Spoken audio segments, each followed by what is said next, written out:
tu penses que le coaching, c'est certainement quelque chose qu'il te faut, mais encore faut-il trouver le bon coach. Et là, c'est pas toujours facile, parce que plein de personnes totalement différentes peuvent arriver et peuvent venir te proposer leur service. Alors, comment tu peux choisir un vrai coach? Attention, je parle bien d'un vrai coach et pas un bon coach. Ça, c'est très, très subjectif. Tu vas me dire vrai coach aussi. Et déjà, deux petits avertissements, ce n'est que ma définition d'un vrai coach, d'accord? Et évidemment, ceux qui se reconnaîtront pas dedans sont pas obligatoirement d'accord, et je dis pas qu'ils ont tort, c'est juste ma définition, j'essaye de trouver des critères un peu objectifs, parce que sinon, eh bien, à ce moment-là, tout le monde peut être un vrai coach, tout le monde peut être bon, tout le monde peut être magnifique, s'il n'y a pas de critères de comparaison. Et donc, pour pouvoir comparer les gens, je te propose 3 critères dans cette mini-série de vidéos sur le coaching. Le premier critère, qui est un critère objectif, qui est pas toujours bien aimé, surtout par ceux qui ne l'ont pas, c'est où est-ce que la personne s'est formée. Parce que j'entends de temps en temps des gens me dire « Oui, mais moi, j'aime bien aider les gens, c'est dans ma nature, la dernière fois, mon avis avait un problème, et donc du coup, je me suis mis au coaching pour aider les gens. » Ou « J'ai une expérience dans tel domaine, et du coup, je me suis mis à aider les gens. » C'est comme si un joueur de foot, par définition, était un bon entraîneur. Il n'y a pas de corrélation particulière. Évidemment, s'il n'est pas joueur de foot, c'est pas aidant. Mais c'est pas parce qu'il était un bon joueur de foot qu'il est un bon entraîneur. Tous les entraîneurs ont joué au foot, donc c'est pas vraiment un critère. La seule chose, c'est que la différence entre les deux, c'est que l'entraîneur de foot a passé des brevets fédéraux, des brevets d'État, a entraîné pendant des années pour acquérir une compétence. Il n'est pas, pouf, comme ça, devenu excellent, à part peut-être quelques exceptions. Mais si on parle d'exceptions, par définition, on peut rien définir. Et moi, ce qui m'intéresse, c'est pour que les 99% des cas.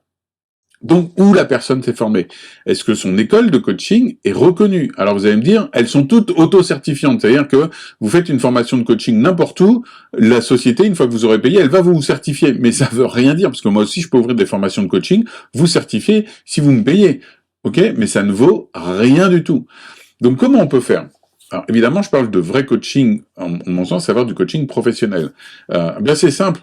Il y a des fédérations de coaching, il y a des organismes qui regroupent un peu, qui font du lobbying sur le coaching, et donc, elles ont tendance à aller chercher des coachs qui sont formés avec des formations qui correspondent à des normes européennes. Il y en a plusieurs. Il y a l'École européenne de coaching, il y a la Société française de coaching, il y a l'ICF, l'International Coaching Fédération. Et donc, vous pouvez aller voir auprès d'eux si la formation de votre coach est vrai, ou vous pouvez lui demander, déjà vous allez voir s'il connaît pas, c'est quand même qu'il y a un problème, parce que ça devrait être son milieu professionnel, et c'est quand même un minimum, et donc il devrait au moins connaître ces fédérations, et pouvoir vous dire, ben moi, j'en fais pas obligatoirement partie, mais ma formation est reconnue par tel organisme.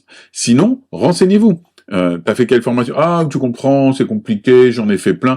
Alors, le gars qui fait 2000 formations, demandez-vous s'il passe son temps à se former ou s'il passe son temps à avoir des coachés. Et donc ça, c'est l'élément lié, c'est ok, tu te formes, mais est-ce que tu as des coachés ou alors tu fais juste des formations les unes après les autres?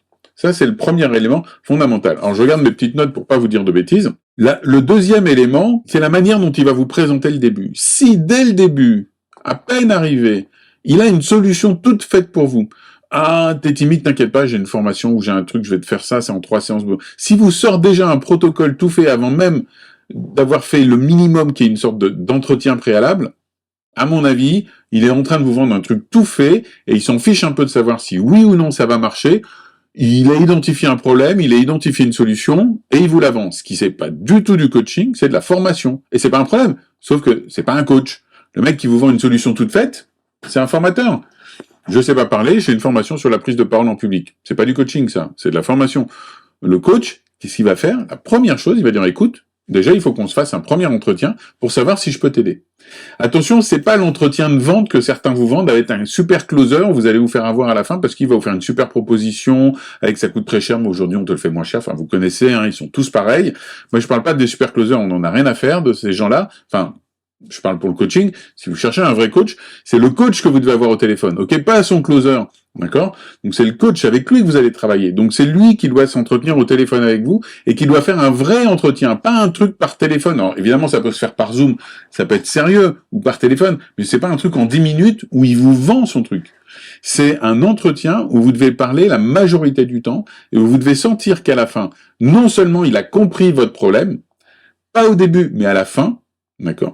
Et puis quand vous lui dites, ok, mais qu'est-ce que vous me proposez, quand vous sentez qu'il vous propose soit quelque chose qu'il est en train de construire, soit il vous dit, bah, écoutez, on va avancer pas à pas et on va voir un peu comment ça se passe, mais je peux pas tout de suite vous vendre une solution. Parce que le coaching ne fonctionne pas comme ça. C'est un travail où c'est vous qui faites le travail et donc le coach est juste là pour avancer pas à pas avec vous et en fonction du chemin que ça donne, que ça prend, bah, soit il dit on va dans la bonne direction, on continue, soit il change. Mais il s'adapte, il s'ajuste. C'est vous qui allez faire le travail. À la différence de la formation, vous avez juste à apprendre, ce qui est déjà énorme. Mais donc, s'il a des diplômes, s'il est formé, si vous voyez qu'il a une formation, alors ça peut être un autodidacte. Enfin, j'irai pas voir un chirurgien autodidacte, hein, je sais pas vous, mais moi j'irai pas trop, mais pourquoi pas? Mais à ce moment-là, demandez-lui quels sont ses concepts théoriques, sur quoi il s'appuie, intéressez-vous un peu à cet univers, parce que c'est vous qui allez payer, hein, je vous rappelle. Et puis c'est votre avenir. Deuxième chose, si vous sentez qu'il a une base solide et que c'est pas juste j'ai décidé d'être coach parce qu'au début je faisais la formation puis je me suis fait une super formation et j'ai décidé de te la revendre, d'accord? Si vous voyez qui ça, est-ce qu'il vous fait un entretien? Et puis si vous faites un entretien et qu'il vous propose quelque chose sur mesure, à ce moment-là et seulement, il y a un élément indispensable, mais il peut arriver qu'après ce filtre. Si vous le mettez au début, vous allez vous planter parce que vous allez vous faire avoir par tous les vendeurs de trucs, tous les closers, tous les bons coachs, bons parleurs, vous allez vous faire avoir pour eux. Mais si seulement ces critères sont respectés, à ce moment-là, passez au troisième, le feeling. Vous devez le sentir. Ça, c'est fondamental. Parce que vous allez travailler avec lui, vous allez être obligé de vous confier avec lui, vous allez être obligé de tomber avec lui, de vous lever avec lui, il va être obligé de trouver des solutions pour vous. Donc, le feeling au début, et surtout, si vous sentez que ça marche pas, qu'il y a rien du tout après 3-4 séances, arrêtez. Dites-lui, écoute, je pense que t'es pas le bon. Et personne n'est capable de coacher tout le monde. C'est faux, ça n'existe pas. Ah bien, il y en a avec qui ça va pas matcher. Est-ce que c'est qu'ils sont mauvais? Non, c'est parce que ils correspondent pas à votre style, ou il a pas trouvé la bonne clé d'accès, et donc simplement, faut en changer. C'est pas mauvais pour le premier, c'est juste que ça a pas matché. Tout simplement, comme les couples, tout simplement.